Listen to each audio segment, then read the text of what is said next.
колко бързо свърши отпуската. Да можеше да продължи още малко. Толкова беше хубаво на морето, на север толкова красиво. Каква природа, какви скали, и компанията беше страхотна. Как да не се чувстваш добре? Как да не искаш да се върнеш отново? Припомнете си, в български език възклицателни изречения може да се образуват с помощта на въпросителни думи. Колко бързо свърши отпуската? Каква природа, какви скали? Как да не се чувстваш добре? Ох, Любо, все закъснява, все е на работа. Ама и тоя шеф само го използва, товари го страшно. Кога ще престане? Кога ще го остави на мира? А Любо, мълчи си. Не схваща ли, че е като роб? Кога ще го разбере най-сетне? Олеле! Часовникът ми пак изостава. Леле! Закъснях. Кога мина времето? Кога стана толкова късно?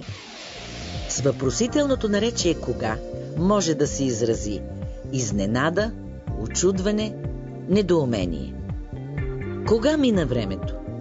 Кога стана толкова късно? Кога дойде лятото? С въпросителното наречие кога може да се изрази и недоволство, досада, укор. Кога ще престане? Кога ще го остави на мира? Кога ще го разбере най-сетне? Защо ги няма Силвия и Любен? Дали да им звънна? 5 часа. Май ще тръгвам. Умръзна ми. За кога да чакам? След час трябва да съм в телевизията. Знаят, че мразя закъсненията. За кога да им повтарям? За кога да обяснявам? Възклицателно изречение с «за кога» също може да изрази недоволство, досада или укор. За кога да чакам? За кога да им повтарям? За кога да обяснявам? Много извинявай. Кога ви чакам? Много извинявай. Пак ми изостава часовника. Трябва да си купя нов. Купи си. От кога да се канеш? От кога повтаряш едно и също? Всеки път като закъснея го повтарям. Добре, накрая ще ти купя един часовник. Любо, къде е? Пак е на работа, той нали само работи. Така трябва. Шефът му само го използва. Аз искам да знам едно. До кога ще търпи? До кога ще се раздава така и до кога ще мълчи и ще изпълнява? Преувеличаваш, Любо не е толкова загубен. Да, ама е лоялен и му се качват на главата заради това.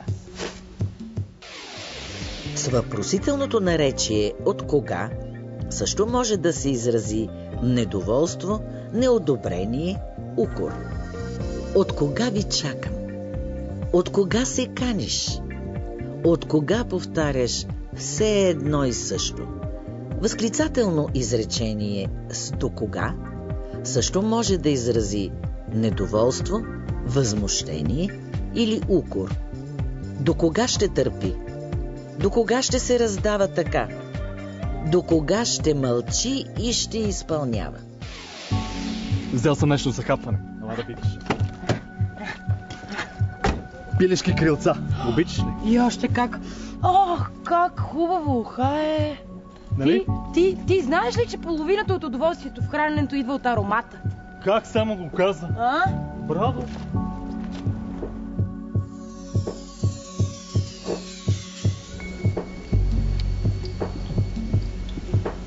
Ох, как се наядох.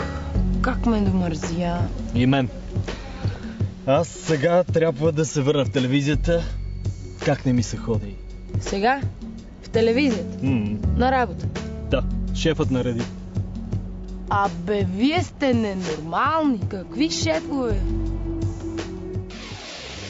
Обърнете внимание. Възклицателно изречение с как може да изрази възхищение или удовлетворение. Как хубаво ухае!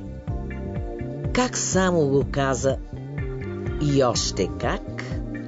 С въпросително наречие как може да се изрази и засилена степен на някакво състояние. Как се наядох, Как ме домързя, как не ми се ходи. Извинявай, Силве.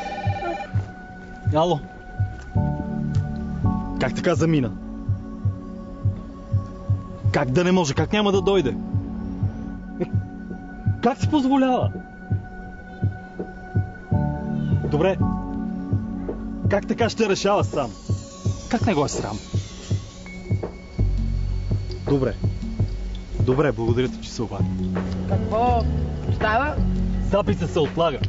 Основният участник заминал.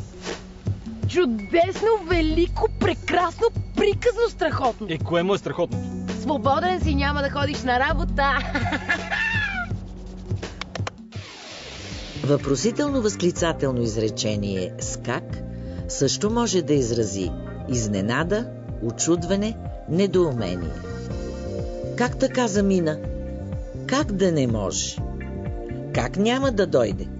Възклицателно изречение с как може да изрази и недоволство, възмущение, укор. Как си позволява? Как така ще решава сам? Как не го е срам? Си оклюмал, записът ти паднал, голяма работа. И нищо не разбираш. Как да не разбирам? Кога друг път ще ти се случи да си откраднеш малко почивка? Не искаш ли да се повеселиш малко? Искам, как да не искам? Тогава? Ти май си доволна, че аз имам проблеми в работата. Как да не съм доволна? Вие с Любо само работите. Ама сменете фирмата, сменете работата. Какви са тези вашите шефове? Моя шеф никога не си е позволявал такива своеволия да ме вика на работа, когато съм в почивен ден. Обърнете внимание. В отрицателни, възклицателни изречения, чрез въпросителното наречие как, се подчертава по-силно някакво твърдение. Как да не разбирам? Как да не искам? Как да не съм доволна? Къде ще идем? На кино, на ресторант, на бар? Където кажеш, аз съм свободен. Може и на трите. Тогава отиваме на кино, после на ресторант, после на дискотека. Добре. Чудесно. Ало? Аз ли? Сега ли? Щом се налага, добре. Какво се налага? Трябва да ида до офиса. Ти говориш нещо за шефовете, майча. Аз тръгвам. Добре, аз ще изчакам Любо.